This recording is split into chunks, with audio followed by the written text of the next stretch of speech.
So one of the big talking points in the mentorship this week is the lack of diaphragmatic coaching that we're doing when we're helping people to move back into rest and digest. And there's a big reason for that. And if we actually think about the respiratory system, you know, there's a lot more to it than just giving diaphragmatic breathing exercises. And when I first started out, I thought, you know, 3 sets of 10 diaphragmatic breathing, you know, everyone's saying it on the internet, it's going to save the world, so to speak. And unfortunately, over years, you know, I've kind of realized that it's not that simple. And you know, when you've got someone in front of you that, you know, they haven't slept in a long time, they've got stress, anxiety, they've got a lot going on, and they may even have pain or persistent pain, you know, just using 3 sets of 10 of diaphragmatic breathing, yeah, sure, it can help short term, but long term, I just question whether we need to take other things into consideration. Okay, so one of the big things that happens, obviously, when there is a conscious experience of pain, is that doesn't necessarily mean that there's true tissue damage. Okay, so that could be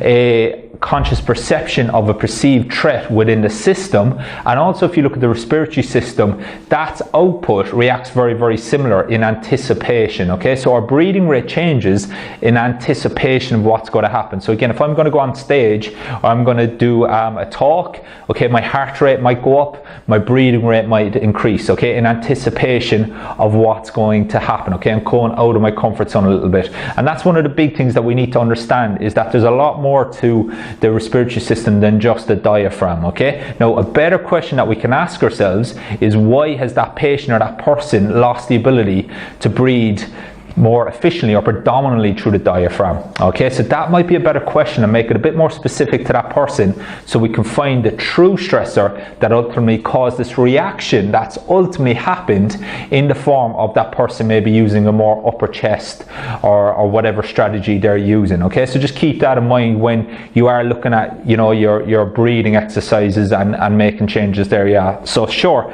diaphragm, yeah, it is important, but it's not the be all and end all. And it's certainly something I didn't understand for the first 2 years when I was giving these exercises, you know, and I was getting frustrated by the lack of results. Okay, so yes, short term, it can definitely help, but long term, we may need to look at the actual true stressors that's caused these reactions to happen with how the person's actually breathing in the first place.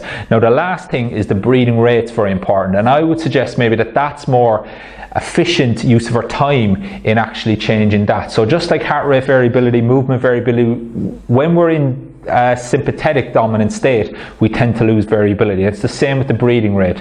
So by increasing our exhalation time, we can actually increase and change the breathing rate. Okay, so we can alter the breathing rate via increasing the time that person is going to exhale. Now that's going to do a few things for us. Okay, so encouraging that person to exhale for that little bit longer, just a little bit more than they consciously probably would like to, okay, that's going to help them to lengthen that diaphragm for that little bit longer. Now that's going to do a few things. Okay, it's going to decrease the sensitivity of that diaphragm to lengthen, but also it's going to then result in a reflexive contraction of the diaphragm on the re-inhalation. Okay, and that could be a bit more useful and more efficient time than trying to get the person to consciously cue them to breathe through the diaphragm. Okay, so if we can prolong the exhalation, we can get that diaphragm to lengthen. Okay, then the next thing that's going to happen is that diaphragm has to contract. It's got no option. Okay, so again, that may be a better strategy than cueing that patient